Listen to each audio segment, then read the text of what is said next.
আজকে আমি আপনাদের সাথে আলোচনা করব নতুন যে গাছ আমরা টবেতে বসাই তার এক নতুন পদ্ধতির ব্যাপারে। কাজেই আমার এখানে আপনারা দেখতে পাচ্ছেন এই একটা জবা গাছ আছে। এটা নতুন ধরনের জবা গাছ, নীল রঙের জবা হয়, গাঁটে গাঁটে ফুল হয়, সারা বছর ধরে ফুল হয়, গাছ ভরে যায়। তো এই একটা জবা গাছ প্রতিস্থাপন করব। আর এই যে জবাটা যেটা দেখছেন, এটা আমি মাস 4-5 আগে ডাল থেকে তৈরি করেছিলাম। রিপোর্টিং এর সময় এসে গেছে, এইটাকে আমি পুনঃপ্রতিস্থাপন করব। আর আছে 2-3টে গন্ধরাজ। এই একটা গন্ধরাজ দেখছেন, এই গন্ধরাজটা প্রতিস্থাপন করব। এই একটা গন্ধরাজ নতুন ভাবে টবে লাগাবো, আর এই গন্ধরাজটাকেও নতুন ভাবে টবে লাগাবো। তো মোট আমি 3টে গন্ধরাজকে প্রতিস্থাপন করব আর 2টো জবাকে আমি বসাবো। অনেকের মুখেই শোনা যায় যে টবেতে গাছ বসাচ্ছেন, গাছে ফুল সেরকম আসছে না বা ফল সেরকম আসছে না। তো গাছে ফুল বা ফল ঠিক মতন আনতে গেলে কিছু নিয়ম অবশ্যই আপনাকে জানতে হবে। এই নয় যে আপনার পছন্দ মতন গাছটা নিয়ে আসলেন আর মাটিতে বসেই দিলেন, বাস ফুল হবে। মোটেই নয়, ফুল হবে, সে আশানুরূপ ফুল হবে না। যে এরকম ফুল আপনি আশা করছেন, 4-6 মাস বাদে ভাববেন যে আমার গাছে তো এরকম ফুল হচ্ছে না। তো তার জন্যে আপনারা কি করেন, ফুল আনার জন্যে নানা রকম সার, নানা রকম জিনিস প্রয়োগ করা শুরু করে দেয়। কিন্তু আগেই জানতে হবে, ভিতটাকে ঠিক রাখতে হবে, তবেই গাছ বাড়বে। আর গাছ যদি না বৃদ্ধি পায় তাহলে গাছে ফুলও আসবে না, ফলও আসবে না। তো মেন যে গাছ বৃদ্ধি হবে তার মূল কারণই হচ্ছে মাটি, যার উপরে বেশ করে গাছ যে বড় হবে, গাছ যে ফুল আসবে, গাছ যে ফল আসবে, তার মূল জিনিসই হলো মিডিয়া, মানে মাটি। মাটি যদি আপনি ভালো না করতে পারেন আর জল নিকাশি ব্যবস্থা যদি টবে ঠিক মতো না করতে পারেন, তাহলে আপনার গাছ কোনো মতেই বৃদ্ধি হবে না। আর বৃদ্ধি যদি না হয়, ফুল তো আসবেই না, আর ফল তো দূরের কথা। এটাও আপনাদের খেয়াল রাখতে হবে যে আমরা ছাদের উপরে বাগান করছি, কাজেই আমরা ছাদের লোডটাকে কমাতে চাই। যদি সম্পূর্ণ মাটি ব্যবহার করে আমরা গাছ বসাই, গাছ যে হবে না তা নয়, গাছ হবে, কিন্তু ছাদের উপরে লোড পড়ে যায়। যদি অল্প গাছ থাকে আলাদা কথা, অনেকের ছাদেতে বড় বড় ফলের গাছও আছে, ফুলের গাছ আছে, নানা ধরনের গাছ, আম গাছ থেকে নাশপাতি গাছ থেকে আপেল গাছ থেকে সবই ছাদে করছেন। তো ছাদের উপরে যদি সম্পূর্ণ মাটি দিয়ে চাষ করতে যান, তাহলে ছাদের উপরে লোড পড়ে যায়, বিশেষ করে যাদের বড় ছাদ বাগান রয়েছে। আর যারা 2-4-6-10টা টবে গাছ করছেন তাদের কথা বাদ দিন, তারা যে কোনো মাটি দিয়ে করলেই হবে। এইবারে মাটি মাটি সিলেকশন আপনি মিডিয়া মাটিতেই দিন বা অন্যান্য জিনিস দিয়েই করুন, আপনাকে মিডিয়াটাকে ঠিক করতে হবে। মানে মাটি যদি হয় এঁটেল মাটি, এঁটেল মাটি দিয়ে কিন্তু গাছ কোনো মতেই ভালো হবে না। কারণ এঁটেল মাটি হচ্ছে ভারী মাটি। ভারী মাটি কি করে, জল আটকে রাখে, আবদ্ধ করে দেয়, জলকে যেতে দেয় না। তাহলে গাছ কি হয়, শেকড়ে জল পায় না, গাছের ডিহাইড্রেশন শুরু হয়ে যায়, গাছ শুকোতে শুরু করে। তার ফলে গাছের নানা রকম উপসর্গ দেখা যায়, পাতা হলুদ হয়ে যায়, শেকড়ের রোগ হয়। তাহলে এঁটেল মাটি দিয়ে আমাদের তো চাষ করা যাবে না। তাহলে এঁটেল মাটিটাকে আমাদের চাষ উপযুক্ত করতে গেলে আমাদের দোআঁশ মাটিতে আনতে হবে। দোআঁশ মাটি মানে ওই এঁটেল মাটির সাথে বালি মেশাতে হবে। ধরুন 3 ভাগ মাটি মেশালেন, 1 ভাগ বালি মেশালেন, লাল মোটা বালি, বিল্ডিং তৈরির বালি মিশিয়ে মিশিয়ে সেই মাটিটাকে দোআঁশ মাটি তৈরি করলেন। আর সব সময় খেয়াল রাখতে হবে, টবে গাছের জন্য ঝুরঝুরে মাটি থাকা দরকার। ঝুরঝুরে মাটি থাকলে কি হবে, গাছ শেকড় ঠিক মতন বিস্তার করতে পারবে। শেকড় বিস্তার করতে পারলে গাছ কি করবে, শেকড়ের মাধ্যমে পুষ্টিমূল্যগুলো তুলে ধরবে, তুলে নিতে পারবে, তুলে নিলে পরে গাছের বৃদ্ধি হবে, বৃদ্ধি হলেই ফুল আসবে, আর ফুল আসলেই ফল আসবে। তো আজকের যে আলোচনার বিষয়টা হতে চলেছে সেটা হচ্ছে মাটি কম ব্যবহার করে ছাদের টবের লোডটাকে মানে কমিয়ে দেবো। তো সেইটা কিভাবে করব, তার জন্যে নতুন পদ্ধতি আপনাদের সাথে আমি আলোচনা করছি। এই যে আমার মাটিটা দেখতে পাচ্ছেন, লক্ষ্য করছেন যে মাটি, এই মাটিটা দেখুন ঝুরঝুরে মাটি, মানে একেবারে দোআঁশ মাটি তৈরি করা। এর মধ্যে আমাকে আর বালি দিতে হবে না, যা তৈরি করার আছে, এবং রোদ্দুরে শুকিয়ে ঝুরঝুরে মানে নেট চালুনিতে চেলে রেখে দিয়েছি। তাহলে বুঝতে পারছেন এই যে যত ঝুরঝুরে মাটি হবে তাহলে কি হবে, গাছ জল নেবে, মাটি ময়েশ্চার থাকবে কিন্তু জল বেরিয়ে যাবে। তো এই ঝুরঝুরে মাটি, এটা আমি এখানে 1 টব নেব। 1 টব মাটি পূর্ণ হলো। এই 1 টব যদি মাটি নিই, এই মাটির সাথে আমাদের মেশাতে হবে কি, যে কোনো কম্পোস্ট সার, 1-1.5 বছরের পুরনো গোবর সার, পচা গোবর সার নিতে পারেন, আপনারা পাতা পচা সার নিতে পারেন, বা ভার্মি কম্পোস্ট নিতে পারেন। আমার কাছে পুরনো গোবর সার আছে, পুরনো গোবর সার আমি এখানে 1 টব নিয়ে নিলাম। 1 ভাগ কোকোপিট নিলাম, তাহলে কোকোপিট একটা নিলাম। এইবারে বাড়িতে যে আনাজ আমরা রান্নাঘর থেকে পাই, আনাজের খোসা, সে আনাজের খোসা যারা জানেন না তারা ফেলে দেন, কিন্তু যারা বাগান করেন তারা এতদিনে বুঝে গেছেন যে আনাজের খোসা প্রচুর পুষ্টিমূল্য গাছের জন্য রয়েছে। কেউ কেউ আনাজের খোসা পচিয়ে সেই জলটা দেন, আবার অনেকে শুকনো করে খোসাগুলোকে রোদ্দুরে ভালো করে শুকিয়ে ডাস্ট করে, মিক্সিতে ডাস্ট করে রেখে দেন, সারা বছরের জন্য ব্যবহার করেন গাছেরতে। গাছ এর থেকে নানা ধরনের পুষ্টিমূল্য পেয়ে থাকে। তো এতে আনাজের খোসা, আমি এতটা পরিমাণ আনাজের খোসা আর কলার খোসা, কলা খেয়ে আমরা ফেলে দিই, শুকনো কলা যে খেয়ে ফেলে দিই, কলার খোসাকে শুকনো করে রেখেছিলাম, সেটাকে টুকরো করে কেটে নিলাম। তাতে কি হচ্ছে, গাছ এখানে একটা পটাশিয়ামের মাত্রা পেয়ে যাচ্ছে, আর আপনার আনাজের খোসার থেকে বিভিন্ন ধরনের উপাদান, তার মানে এর মধ্যে পটাশিয়াম পেয়ে আছে, নাইট্রোজেন পেয়ে আছে, ম্যাগনেসিয়াম পেয়ে আছে, সালফার পেয়ে আছে, সমস্ত ম্যাঙ্গানিজ পেয়ে আছে, সব এর মধ্যে পাচ্ছে। এই পুষ্টিমূল্যটাকে এখানে সব জৈবভাবে হচ্ছে, এটা মেশালাম। এইবারে যেটা মেশাবো সেটা হচ্ছে আপনার একটু ফাঙ্গিসাইড মেশাবো। ও তার আগে বলে রাখি, বলা হয়নি একটা জিনিস, এই কোকোপিট বা কোকোডাস্টটাকে ব্যবহার করবার আগে বাজার থেকে যখন নিয়ে আসবে, নিয়ে এসে ভালো করে জলে ধুয়ে নেবে, ধুয়ে নিয়ে রোদ্দুরে ভালোভাবে শুকিয়ে তবেই ব্যবহার করবেন, নাহলে পরে কিছু অসুবিধা সৃষ্টি হতে পারে। তো আমি এই কোকোপিট গুলোকে বাজার থেকে নিয়ে আসার পরে ভালো করে জল দিয়ে ধুয়ে তারপর রোদ্দুরে শুকিয়ে রেখেছিলাম। এই কোকোপিটটা নিলাম, আর এর সঙ্গে যে কোনো ধরনের একটা ছত্রাকনাশক নিতে হবে। আমার কাছে এখন স্যাপ আছে, আমি স্যাপ পাউডার এর মধ্যে দিয়ে দেবো। কেন, যদি মাটিতে কোনো ফাঙ্গাস থেকে থাকে তাহলে এই ফাঙ্গাসের হাত থেকে এটাকে সুরক্ষা দেবে।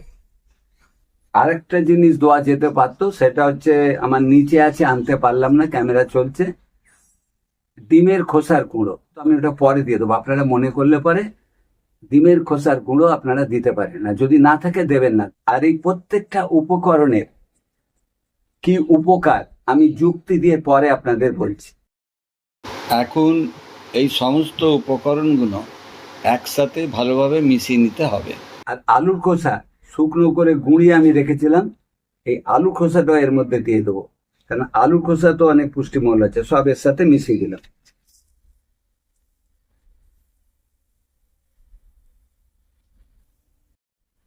তাহলে দেখছেন মাটি কিরম ঝুরঝুর হয়েছে, এতে আর জল দাঁড়াবে না এবং গাছের শেকড় বিস্তার হবে। এইবারে দ্বিতীয় যে কাজটা করতে হবে সেটা আপনারা অতি অবশ্যই করবেন, সেটা হচ্ছে টবের জল নিকাশি ব্যবস্থাকে ঠিক রাখা। এই একটা টবে ছিদ্র ছিল, আর এই পাশ দিয়ে আমি আরো ছিদ্র করে নিয়েছি, এই দেখুন। মানে গাছকে ভালো রাখতে গেলে আপনার টবের জল নিকাশি ব্যবস্থা যদি ভালো না করতে পারেন, জল দেবেন, জলটা বেরিয়ে যাবে, কিন্তু মাটি ময়েশ্চার থাকে, তবেই গাছকে বাঁচাতে পারবেন। আর গাছ বাঁচলে গাছ বৃদ্ধি হবে, গাছ বৃদ্ধি হলে ফুল আসবে, আর ফুল আসলে ফল আসবে। এই ফুলের জন্য আপনাদের গাছ ঠিক মতন দাঁড়ায় না। এই যে দেখছেন টব ভাঙার কুচো, এই যে ছিদ্রটা দেখতে পাচ্ছেন, এই ছিদ্রের এই মাঝখানে ছিদ্রটার মুখে একটা টব ভাঙার টুকরো বসার, আর সাইডে যে ছিদ্রগুলো করে রেখেছি জল যাওয়ার জন্য, সেই ধারে একটা করে কুচো এরকম বসে রাখবো। যতগুলো জায়গা ফুটো করে রেখেছি ঠিক ততগুলো জায়গাতে একটা করে কুচো বসিয়ে দিল। এবারে কি করতে, এর মধ্যে বালি চাল আছে, পাথর আছে, গোল গোল পাথর বা স্টোন চিপ, এইগুলো বা ছোট ছোট ফলানকুচি, এইগুলো দিয়ে এটাকে ভর্তি করে।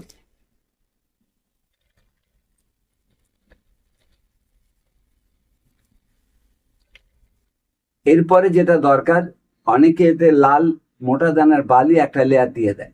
কেন দেয় না, যখন আপনি গাছে জল দেবেন, পরে পরে দেখা যাবে জলে মাটি ধুয়ে দিয়ে ওই ছিদ্রগুলোর মুখগুলোকে জ্যাম করে দেয়, তখন জল ঠিক মতন বেরোতে পারে না, গাছের শেকড় পচে যায়, গাছের নানা রকম সমস্যা হয়, পাতা হলুদ হয়ে যায়, গাছ শুকিয়ে যায়, গাছ মারা যায়।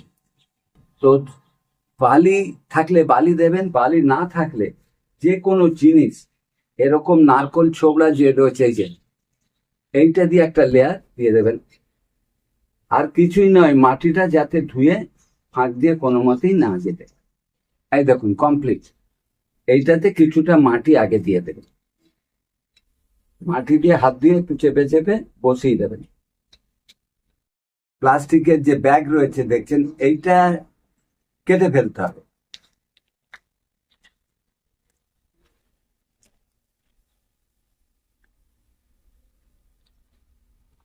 কেটে এই জন্যই ফেলতে হবে যাতে এই রুট বলটা ড্যামেজ না হয়। দেখুন 4-5 মাসের মধ্যে কিরকম শেকড় ছেড়েছে, এটা ডাল থেকে কাটা জবা গাছ। এইটাকে সেন্টার করে এবারে বসিয়ে দিতে হবে। এবারে 4 ধার দিয়ে মাটি আপনাকে দিয়ে দিতে হবে, এই মিডিয়া দিয়ে দিতে হবে।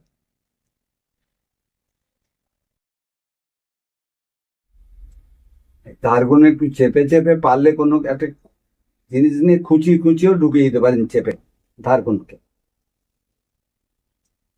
টব ভর্তি মাটি দেবেন না, কিছুটা জায়গা ফাঁকা রাখতে হবে চাপান দেওয়ার জন্য, কেন পরে পরে খাবার দিতে হবে।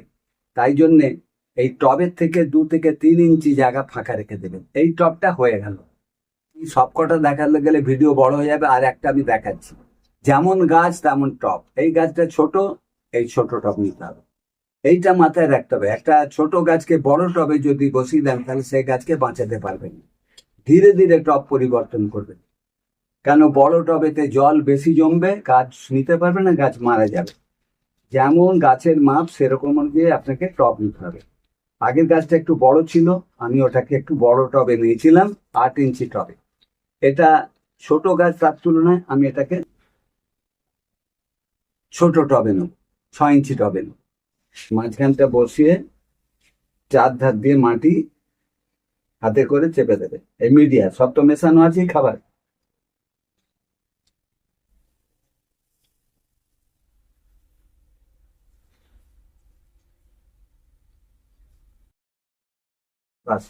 এইবারে বলেছিলাম প্রতিটা জিনিস যেটা দিলাম তা যুক্তি সহকারে আপনাদের বোঝাবো।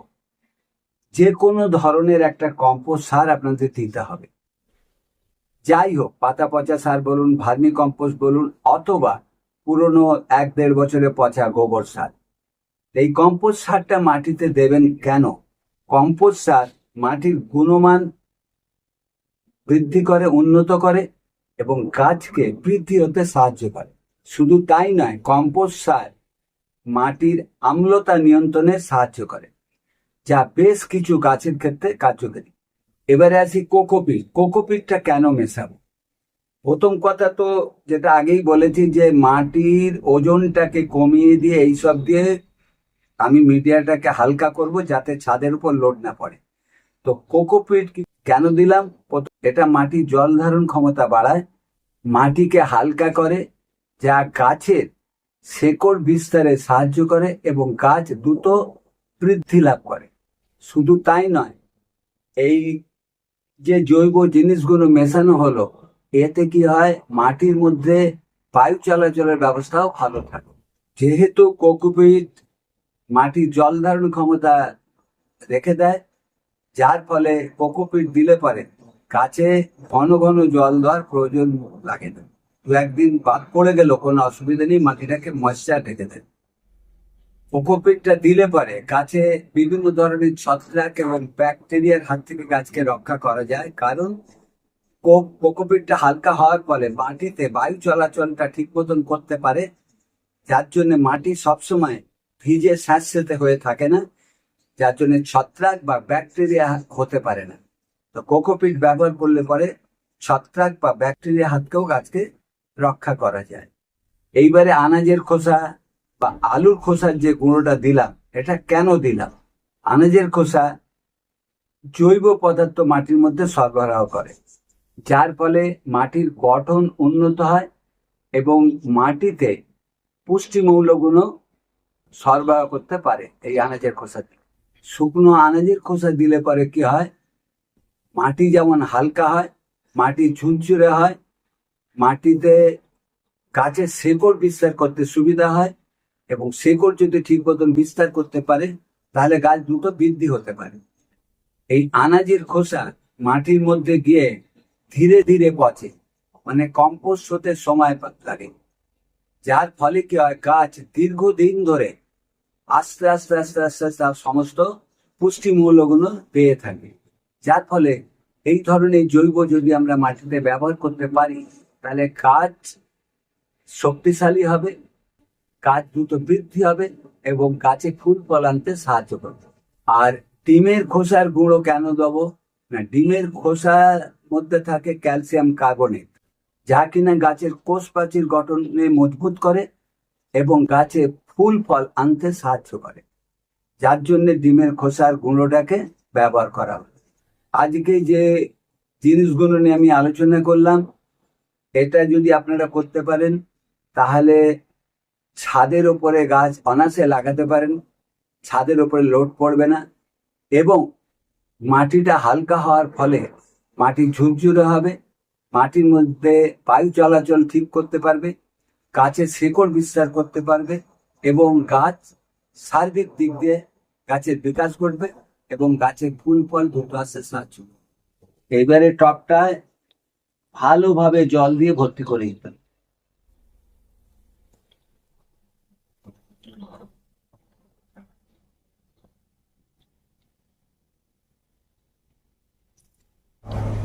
লক্ষ্য করে দেখুন, গাছে যতটা জল দেওয়া হয়েছিল সমস্ত জলই বেরিয়ে গেছে, কিন্তু মাটি ময়েশ্চার ভিজে রয়েছে। এর থেকে বোঝা গেল জল নিকাশি ব্যবস্থা ঠিক আছে। এই টবটাকে 3 থেকে 4 দিন একটা ছায়াযুক্ত জায়গাতে রেখে দাও। সূর্যের আলো আসবে, হাওয়া আসবে, কিন্তু সরাসরি সূর্যের আলো কোনো এতে না লাগে। 4-5 দিন বাদে এটাকে ফুল সানলাইটে দিয়ে দেবে। এই গাছগুলোকে 1 থেকে 1.5 মাস কোনো রকম খাবার দেবো না, কম করে 1 মাস তো কোনো খাবার দেবো না, কারণ যা খাবার এখানে মিশিয়ে দেওয়া হয়েছে। এবারে 1 মাস পর সর্ষের খোল পচানো জল পাতলা করে যেমন দেন এরকম দিতে পারেন, আর 1.5 থেকে 2 মাস বাদে তারপরে যা খাবারের কথা পরের আপডেটে আমি আপনাদেরকে জানাবো। তো আজকে এই ছিল আলোচনা। এর ওপরে যদি কারো জিজ্ঞাসা থাকে তাহলে আমার কমেন্ট বক্সে গিয়ে কমেন্ট করবেন, আমি আমার সাধ্যমতো উত্তর দেওয়ার চেষ্টা করব। ভিডিওটা দেখে যদি মনে হয় ভিডিওটা একটা ইনফরমেটিভ ভিডিও হয়েছে তাহলে লাইক, কমেন্ট এবং শেয়ার করবেন। যদি মনে করেন যে এই ভিডিওটা আপনাদের বা অন্য কারো কাজে লাগতে পারে তাহলে ভিডিওটাকে অন্যদের সাথে সম্ভব হলে একটু বেশি করে শেয়ার করে তাদেরকেও দেখার বা জানার সুযোগ করে দেবে। ছাদ বাগানের উপরে বা কৃষি সংক্রান্ত বিষয়ের উপরে নতুন নতুন ভিডিও যদি আপডেট পেতে চান তাহলে চ্যানেলটাকে সাবস্ক্রাইব করে পাশে থাকা বেল ঘন্টাটা পুশ করে নোটিফিকেশন অল করে রাখুন। আজকের মতন আমি আমার ভিডিও এইখানে শেষ করলাম। আবার আপনাদের সঙ্গে দেখা হবে খুব শিগগিরই নতুন অন্য ধরনের কোনো ভিডিওর সাথে। ততদিনে আপনারা খুব ভালো থাকুন, সুস্থ থাকুন। ধন্যবাদ।